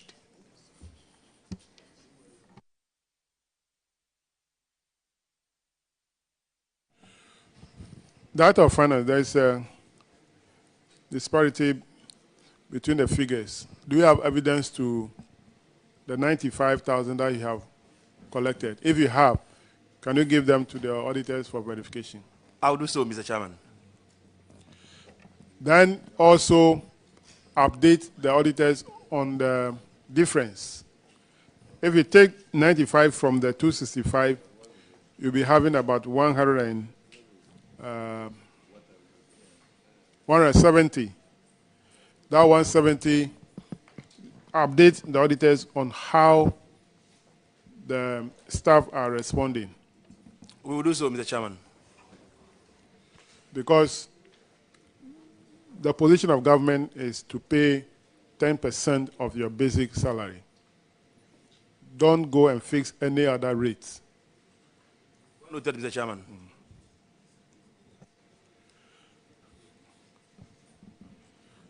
All right. Paragraph 12A0, ranking. Thank you, Chairman. This has to do with non-payment of car rate. Community Water, on the 12th of July 2018, you circulated a memo to your staff that persons who want to use company vehicles beyond working hours should be paying 100 cedis a month. The auditors note that 38 staff of your agency who were allocated these official vehicles failed to comply with this directive. And this has led to some 45,600 debt to your organization. Are you able to brief us if you've been able to recover these monies from the staff? What was that?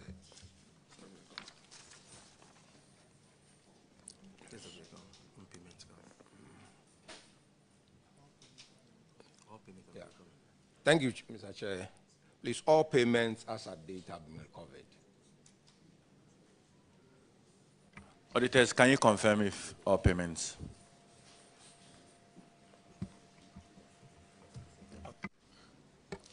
Mr. Chairman, we cannot confirm all payment. What we can confirm is an amount of 9,040 cedis out of the total amount.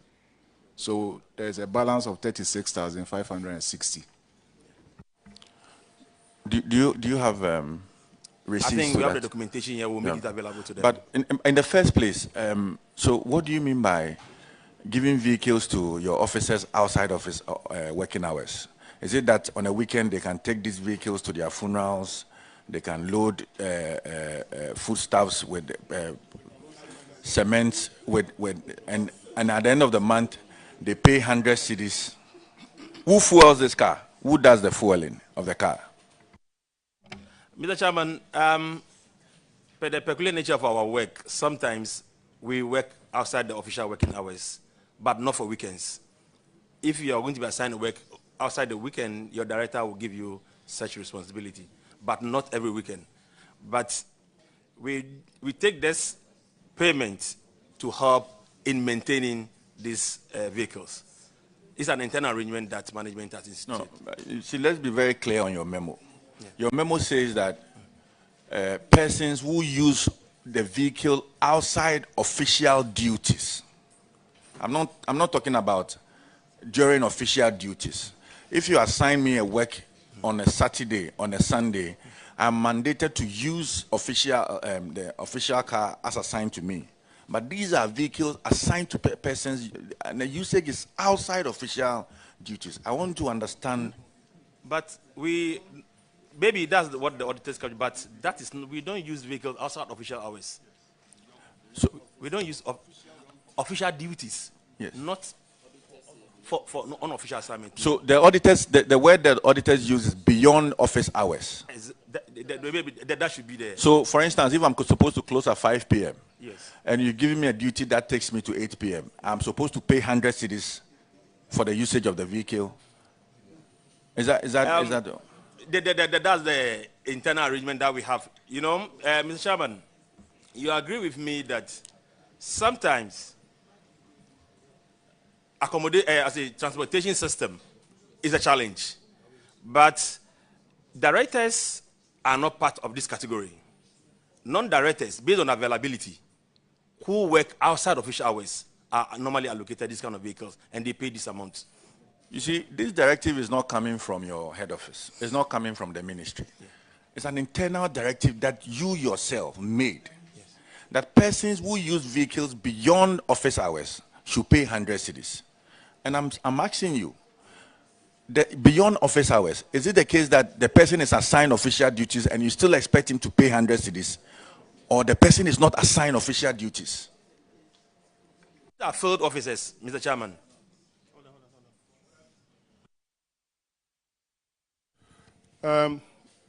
Director of Finance, you have to make the thing clear for everybody. People are out there listening, they are watching out and listening to us. If I'm an employee of Community Water and Sanitation Agency, and I am not a director or a senior officer who is entitled for official vehicle, but my work demands that I work up to 5 p.m. and I close. You are saying that if the work assigned to me to do will take me beyond the 5 p.m. and there's the need for me to use the vehicle, then at the end of the month, I'll pay 100 Ghana cedis. Is that the situation? Thank you, Mr. Chairman. I would like to help him. Okay. What I think is that this thing was done in 2018. And for the last month, I have asked that we review it because it is not coming from the ministry, and it was something that was done internally, which for me is not right. So we have decided that we are going to scrap it. If you use a vehicle for official duties outside... Somebody's phone is ringing. No mind. If you use your vehicle outside official working hours for duties for us, you should not pay 100 cedis for it, and I don't think it is right. Thank you. I think that is a point we are all trying to derive from the whole thing. If the use of that vehicle is not to the personal benefit of the officer, it is to the benefit of the organization, why should he pay? Why should he pay? Are you paying that officer for that extra hours that he's working, out of which he will also use money to pay the 100 Ghana? I think it's wrong for you to even do that.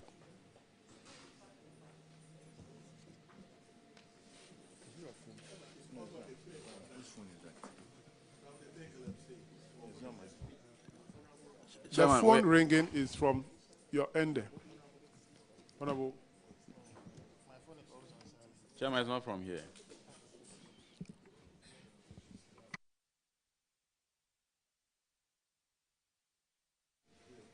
So it's good that you have asked them to review it. We should stop it. If I'm not reviewing it, it should be stopped. Yeah, Honorable Roxon. And I agree with Chairman that it should be stopped because just yesterday, we reviewed the report, and an agency, a staff who was supposed to be stationed at Central Region, found himself in Kumasi, returning from funeral, got to his gates to his home, and supposedly was attacked by people with guns and took away the vehicle. That was his report to the agency.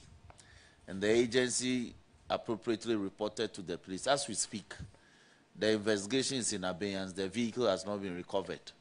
They are now trying to pursue the insurance and see whether they can get something out of it. So these things can happen and lead to losses, you know. And you know of the famous provision in the Criminal Act causing financial loss to the state.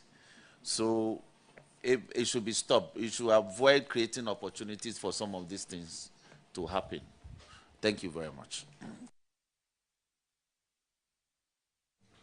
All right. The next one is paragraph 1290, Honorable Roxanne.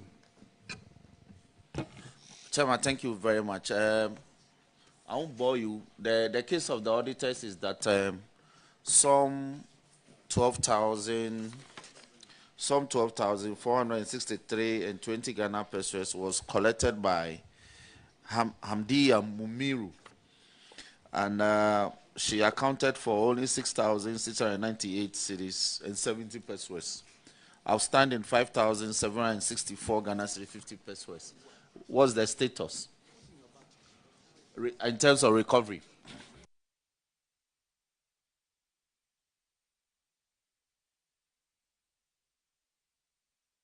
Quick.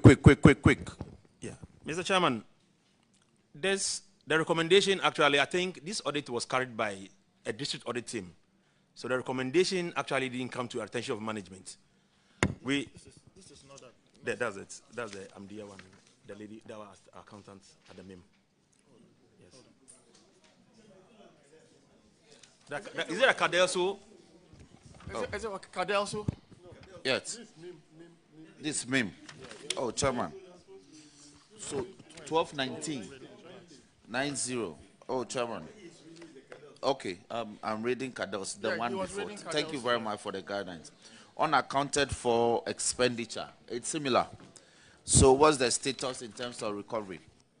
Thank you, Chairman. Are we talking about Cadelso or MIM? Oh, MIM. Let's go to MIM. Okay. Mr. Chairman, this recommendation, as I said earlier, didn't come to the attention of management.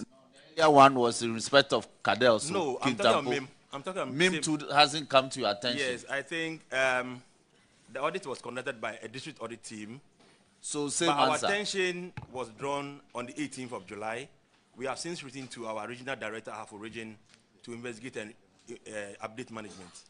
To investigate and update management. Yes, the audit is the investigation. You don't think audit is investigations? Mr. Chairman, normally... Hold on. The audit, this report is the conclusion of the investigation. So there's no longer any investigation to be done. Just put your house in order. Have you, the letter that you wrote to your manager for the recovery of the money? Hello? The letter you wrote to the manager for the recovery of the money on the 18th of July, have you given copies to the auditors? Mr. Chairman. Thank you, Mr. Chairman. Let me once again help him. Actually, we wrote on the 22nd, and I have a copy here. I'm going to give it to the auditors. Exactly. That's what I want. Thank you. So give it to the auditors for them to update their records. Please ensure that these monies are recovered. It's essential. And also in respect of the Cadelso one. Yeah, I'm sure it's the same answer. No. Cadelso does not come under CWSA. So okay. I don't... Very well. So we are guided. Chairman, that will be all.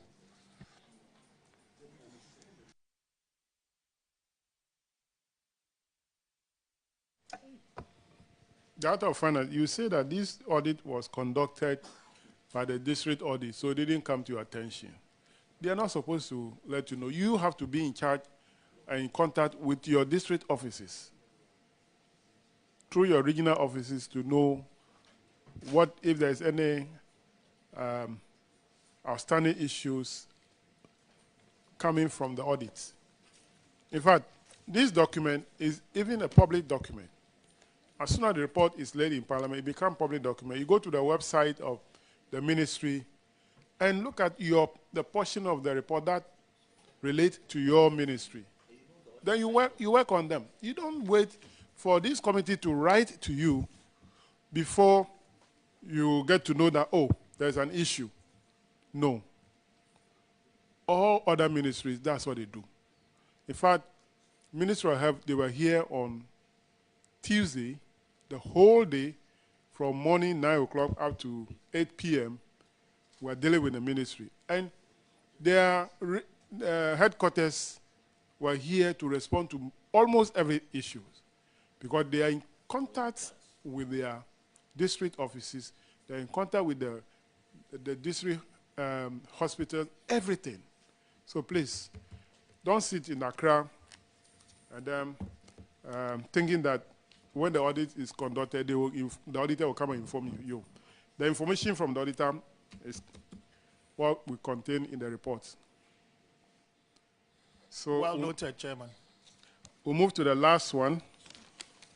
Not the last one. The last one, okay, last entity. That is Community Water and Sanitation at Akrodie. Okay. Thank you, Mr. Chairman. Paragraph 1294. Honorable Isaac. Thank you, Chairman. Community Water and Sanitation, Akrodie. Your accountants made 24 cash payments amounting to 96,029 cedis. And all these were not supported with the relevant documents. In fact, there were no memos, no payment vouchers, receipts, activity reports, invoices, not even certificate of work done. So the recommendation is that the money should be recovered from the accountants. Have you recovered the money? Thank you, Mr. Chairman. But Akrodie is not under CWSA, please. Thank you. So it's under who? It's under the community management supervised by the assembly.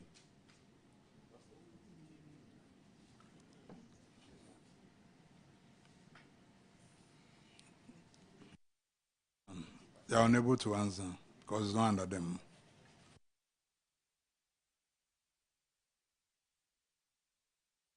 Auditors, can you confirm that it is not under community and water, community water and sanitation? Is it under the assembly?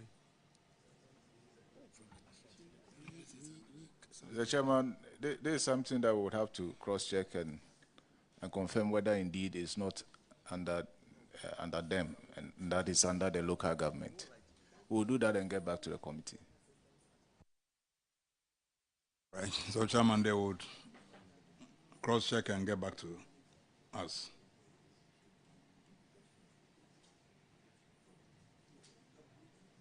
They will have to cross-check to find out where this infraction should be directed to.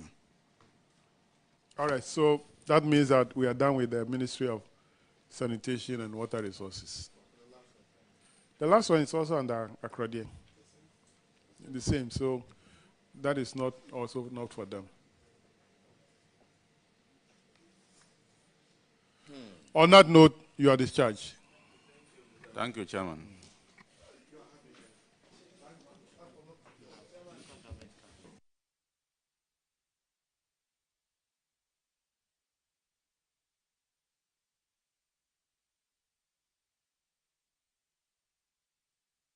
Do we have a local government service?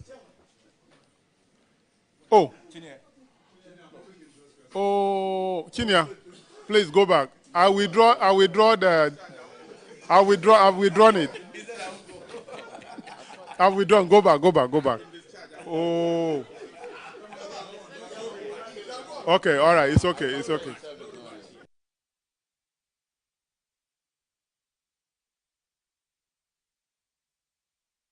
Do we have a local government service? Okay, local government service, come forward.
Baba Ibrahim.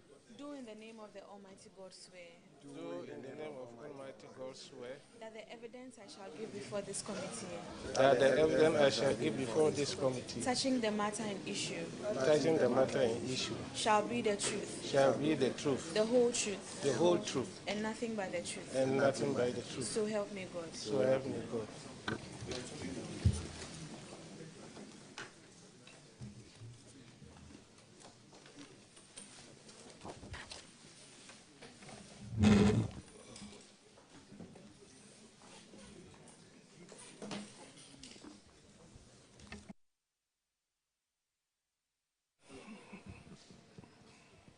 Good afternoon. Welcome. Kindly introduce yourself to the committee. Thank you, Honorable Chair. My name is Eric Minyeleba Noele, the Director of Finance, Minister of Local Government. Yeah, I'm Alhaji Baba Ibrahim, Director of Finance, Local Government Service. Put on the mic. I'm Lutfata Mohaidin, Principal Internal Auditor, Office of the Head of Local Government Service. Okay. My name is Abdul Jamil Isaka, a Deputy Director, Directorate of Administration, Office of the Head of Local Government Service. All right, thank you very much. You have only one issue. So, paragraph 1365 to be taken by Teddy. Thank you very much, Mr. Chairman. Mr. Chairman, this has got to do with an unserved bond of 69,208.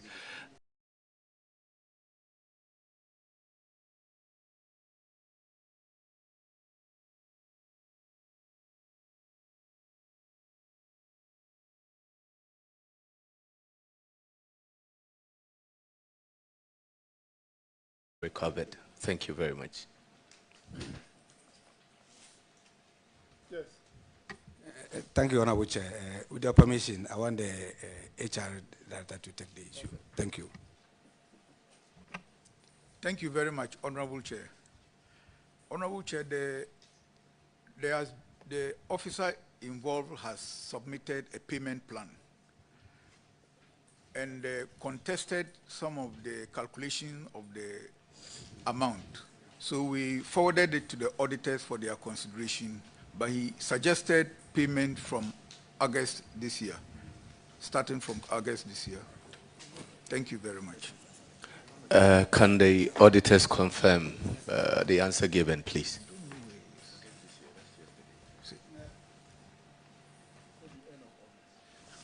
Honorable Chair, a payment plan has been submitted and he has computed his own figure to 33,792.46, which we are here to reconcile with him.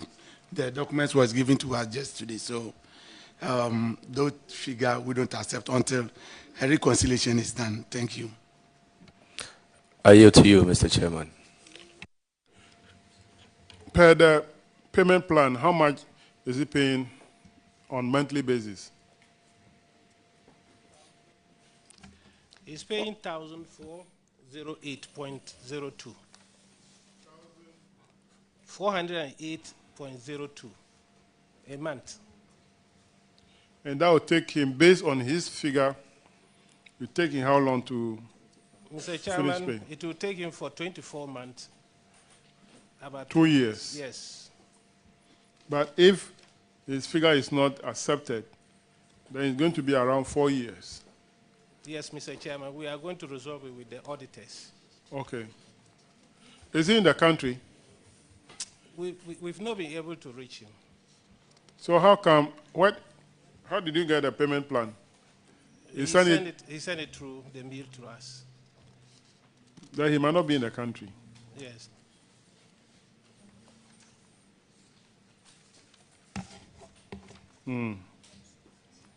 When you granted people study leave to go and study outside, the probability of not returning is very high. It's a big challenge, especially at the Ministry of Health. All right, so auditors, you have to update the committee also. And this can be done within a week. That My colleague is actually not right by saying that this is the first time. In fact, buying equipment for the district assemblies was started by the NDC government. In fact, some of these equipment are still in some districts, which those people who maintain it well are still using them. So it's not a new thing. But the surprising one about this one is something that was initiated by Parliament. We have approved the budget for administrator of local government, administrator of common fund, to use part of our common fund arrears to do this. But somebody is jumping to take credit. Nevertheless, the thing is going to the district to help the district maintain their roads. So thank you very much. Thank you, Honorable Chair. So kindly tell the Deputy Minister that maybe subsequently, if they appear before this committee, the decision taken by the executive, because we've seen budgets pass in this House and implementation has been zero. But for this one, due to the commitment of the President and the Vice President's commitment to improving our roads ensured that the Finance Ministry and the Common Fund Administration release funds and purchase these items. Yes, it has happened before in this country, but the scale, the quantum, the volume, the numbers, we have not seen this happen in this country. Well, I will not debate this issue. It is clear that whilst this one we are using the Assembly's Common Fund to do it, the previous one, government used its own resources to do it. Thank you very much. You are discharged. Thank you, Honorable Chair. Thank you, Mr. Chairman.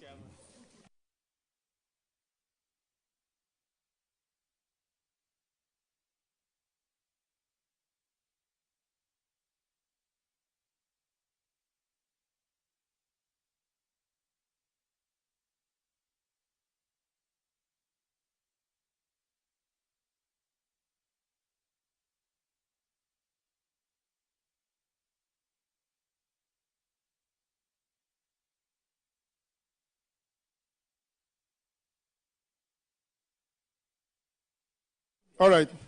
Thank you very much, colleagues. That ends our discussion for today. Next week, the committee is taking a break for the whole of next week.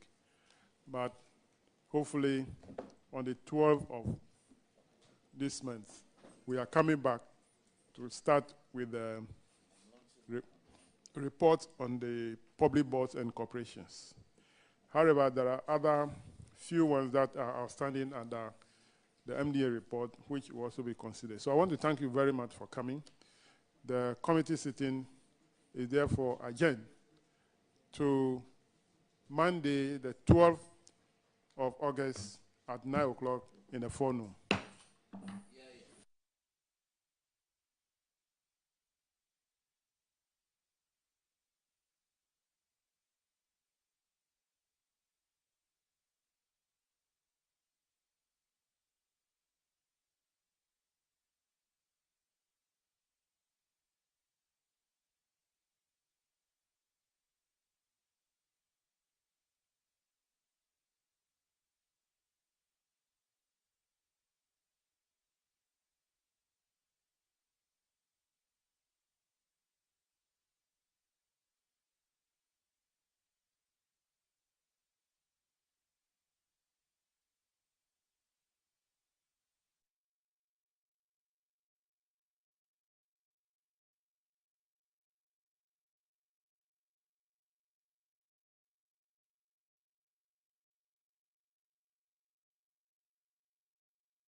and the delay is up to 6 years.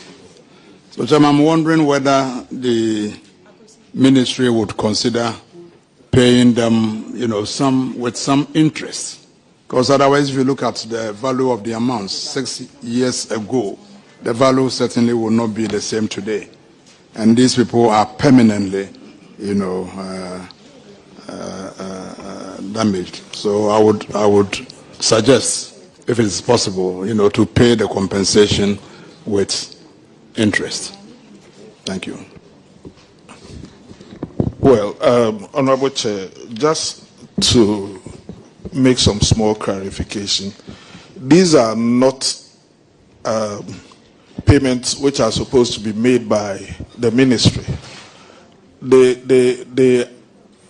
It is a relationship between an employer and an employee. The ministry's role is to do the assessment and also to make sure that the payments are effected. So saying that the ministry should pay with interest would then suggest that we are assuming responsibility for it. I agree with the earlier point my acting chief labor officer made. Unfortunately, in the law, the labor office do not have prosecutorial powers to be able to prosecute